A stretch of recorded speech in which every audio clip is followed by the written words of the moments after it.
क्या आप जानते हैं, राधा और कृष्ण ने कभी विवाह नहीं किया, फिर भी आज पूरी दुनिया उनका नाम एक साथ क्यों लेती है?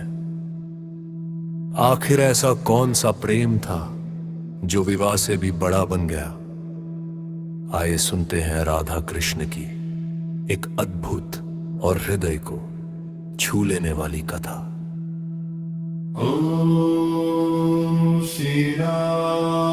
कथा।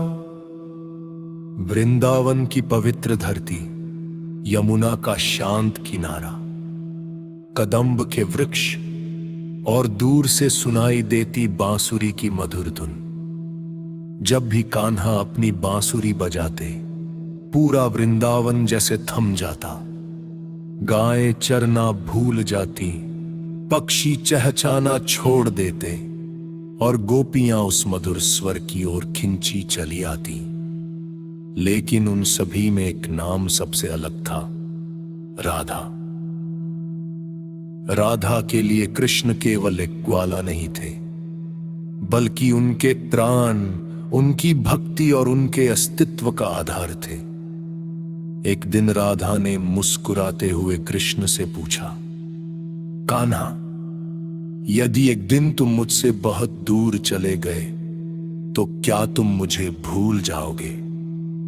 कृष्ण मुस्कुराए।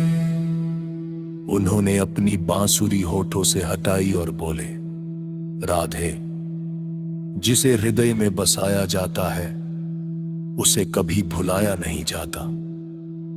दूरी केवल शरीरों की होती है, प्रेम की नहीं। समय बीतता गया, फिर वह दिन आया जब कृष्ण को मथुरा जाना पड़ा।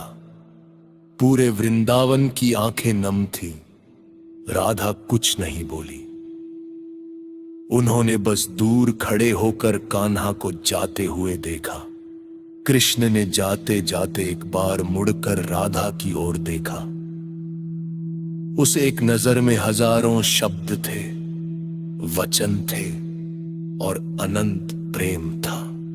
कृष्ण मथुरा चले गए, फिर द्वारका के राजा बने। लेकिन कहते हैं कि जब भी वे बांसुरी को देखते, उन्हें वृंदावन और राधा की याद आ जाती। उधर राधा ने कभी कृष्ण को अपने से अलग नहीं माना। उनके लिए कृष्ण बाहर नहीं, उनके हृदय में सदैव विराजमान थे। लोग अक्सर पूछते हैं, जब विवाह नहीं हुआ तो राधा कृष्ण का प्रेम इतना महान क्यों माना जाता है?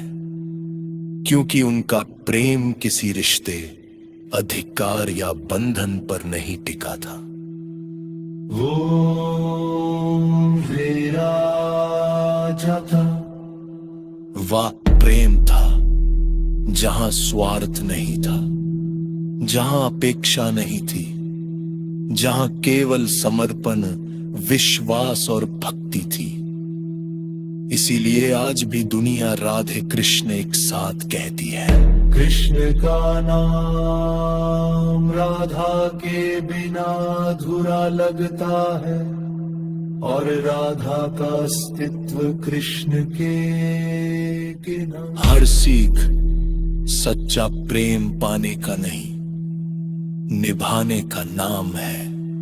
जहां प्रेम में अहंकार समाप्त हो जाए और समर्पण शुरू हो जाए, वहीं से राधा कृष्ण का प्रेम शुरू होता है। राधे राधे।